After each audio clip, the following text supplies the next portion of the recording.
Alrighty, everybody. Welcome back. This is my actual temporary forge. There's no light. Hold on, let me put some wood on the fire. In case if you guys think that there is something special with my fire for some reason, there isn't. I'll show you in a second. It is really just a campfire, just moved around some.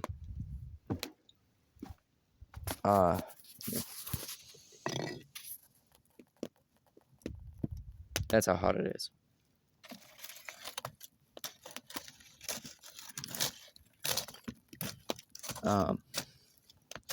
But yeah, I thought I might as well show you guys my actual temporary forge.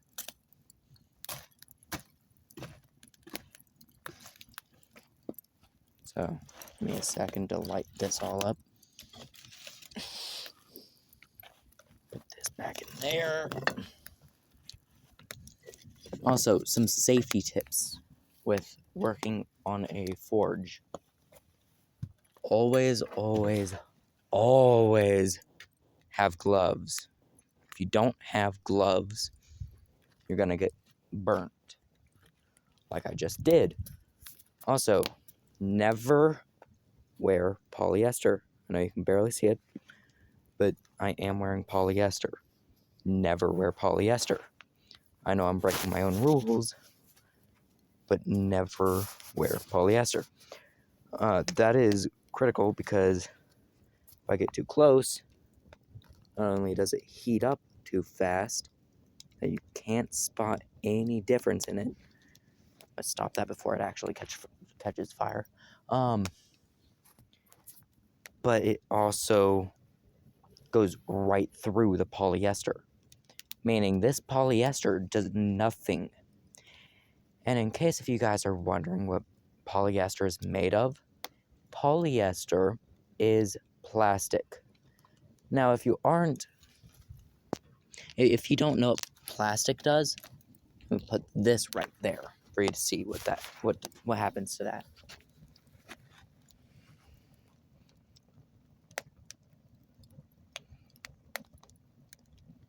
Hold on, I think I need to get it a little bit closer.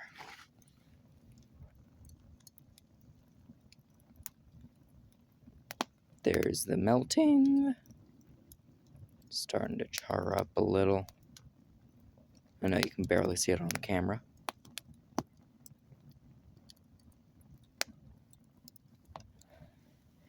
Takes a moment, but here in a second, that's going to be a flame.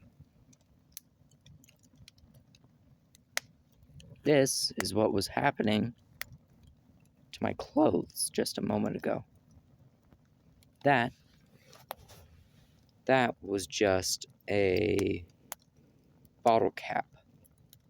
Now, that is a pool of liquid plastic. That is what will happen if you wear plastic. Plastic is polyester. Now, hold on. Can you see the temporary forge? I know there's a cooler in the background. That's to block wind. That's just there. That we don't bother about that. We don't talk about that. The fire, anvil, and round of wood. You'll be seeing this anvil a lot in my videos. And from this point on, you'll be seeing a lot of live filming. And actually, when we hit 50 subscribers, I will start doing live streams. I'll probably do the face reveal at 50 from doing a live stream. But also, plastic, when it gets in your skin, yes, I know my hand's in the fire. When it gets on your skin, it doesn't just melt and fall off your skin. It binds to your skin. Meaning,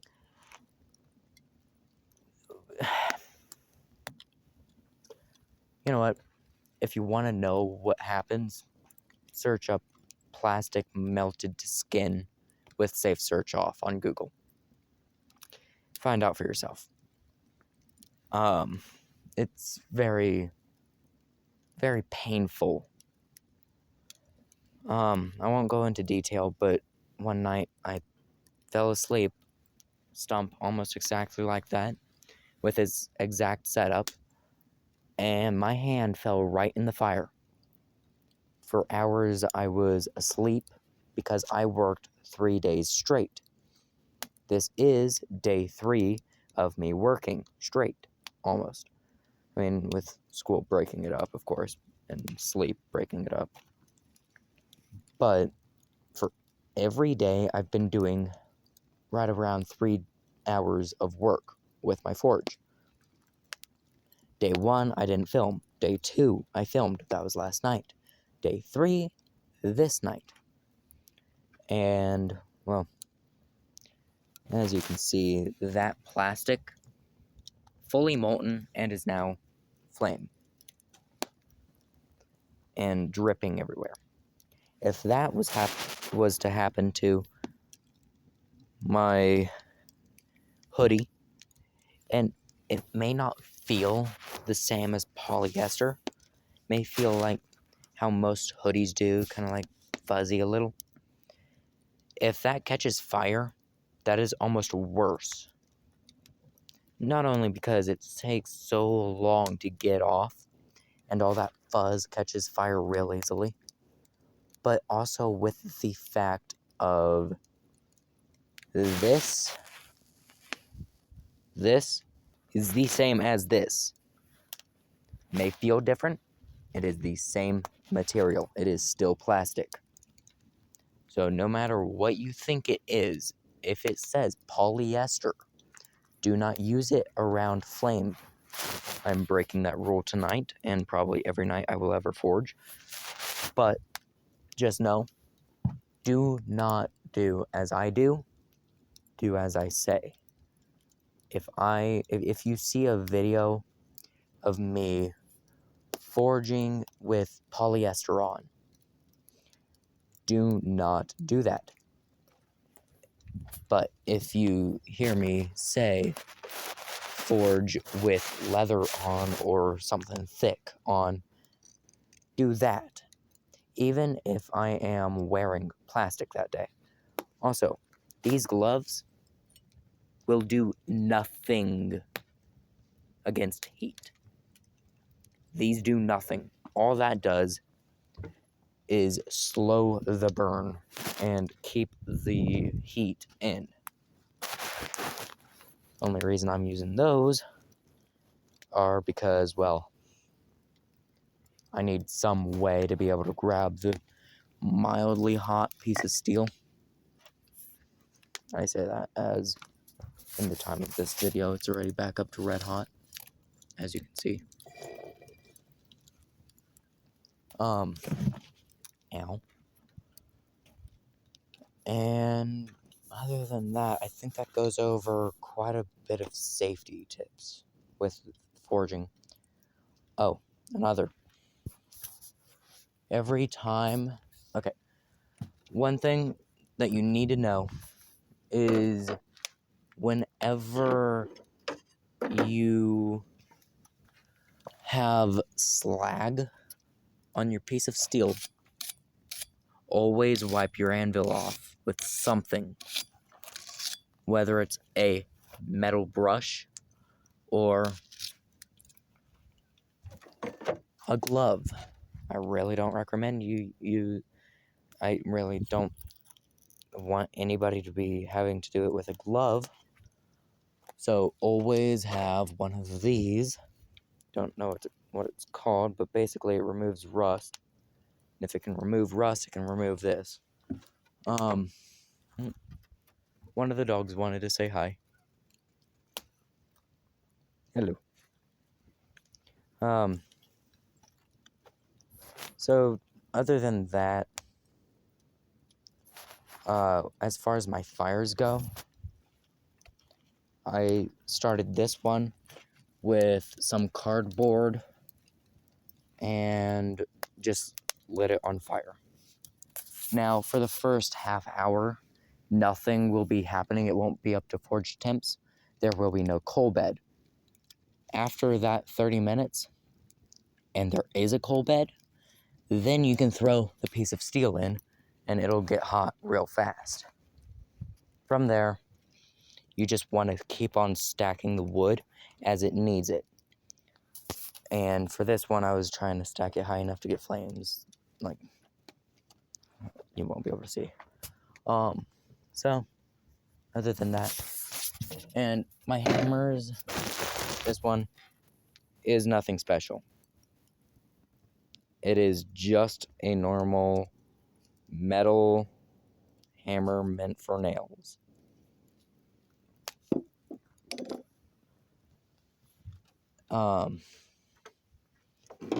This file isn't even mine. It is a file I am borrowing from a friend. I've already had to straighten it out once now. So when you are forging, if you're wanting to forge but you don't know, hold on.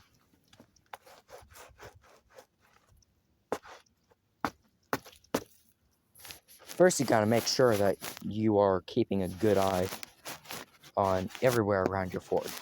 I almost started a wildfire. So just keep a great eye on everywhere around your forge. If you see something reflecting, check it out. It may not be reflecting, it may be a fire.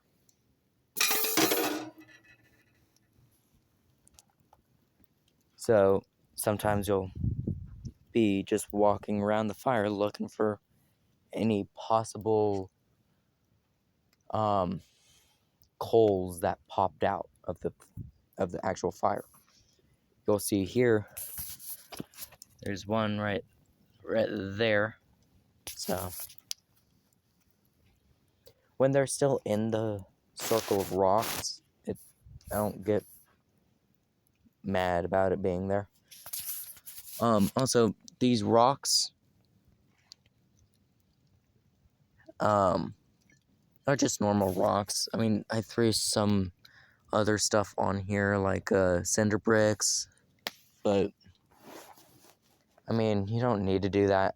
This is all just lava rock that I have around here. So if you have rock, there's a great chance it'll work for this. But just make sure that you fact check, because I've only been forging for 1 year now.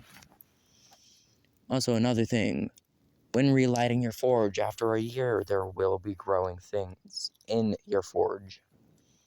I just grabbed out a twig that I didn't see before.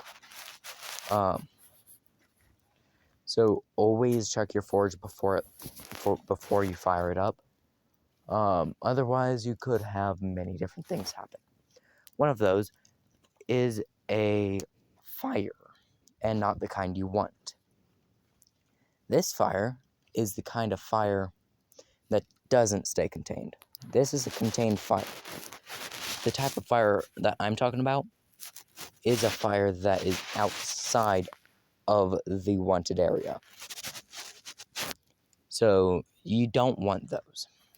No matter what anybody says, this goes for everything fire related.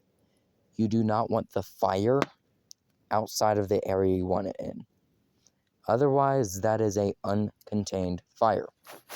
Uncontained fires can get really out of hand where I'm from. So I'm trying to stay on top of that, but as you can see, I already had to put out a little thing trying to turn into one. Also, if there's any plastic around your fire, throw it out. I'm gonna go pick that up later, but you don't want it near the fire. Because if it's near the fire, there's a good chance it'll melt, and when it melts, it'll burn. So, also, make sure your smoke smoke is white. You do not want black smoke. You do not want gray smoke. You want white smoke. If your smoke is white, that means there is no plastics being burnt, no trash being burnt. Many people that are fire watchers will, or many people in general, will see white smoke and say, chimney. That's just from a chimney or contained fire, because you're able to manage what's inside of the fire. Otherwise, they will think it might be a wildfire or something that's not meant to be going on. If that is happening, then they will probably send a team to go look. And that can turn out many different ways. Most of them you don't want. So, quick little recap. No hoodies, no matter how much you want them. No polyester, no matter how much you want it. Oh, and something I didn't go over. Tennis shoes. I'm actually wearing them right now. Tennis shoes are a perfect catch. Right there. There's a little gap. Slag will always find its way there. Sparks will always find their way there. Socks. A lot of socks will catch fire fairly easily. Now, that always depends on what socks they are, how warmed they are already. Sorry. And it just depends, but always use what's comfortable for you. I know I'm going against my own word there, but yeah. Also, another thing.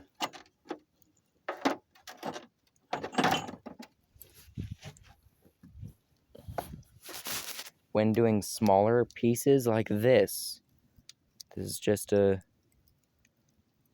railroad nail, I think. You want tongs. If you do not have tongs, this will get too hot for you to hold. And especially too hot for you to hold on the anvil. So even if you are somehow, some way able to get it onto here, then you'll likely not be able to do anything with it. And quick little recap on what's holding my anvil in. It really is just 3 nails. And you can see it, or hold on, where's my camera pointing? Hold on.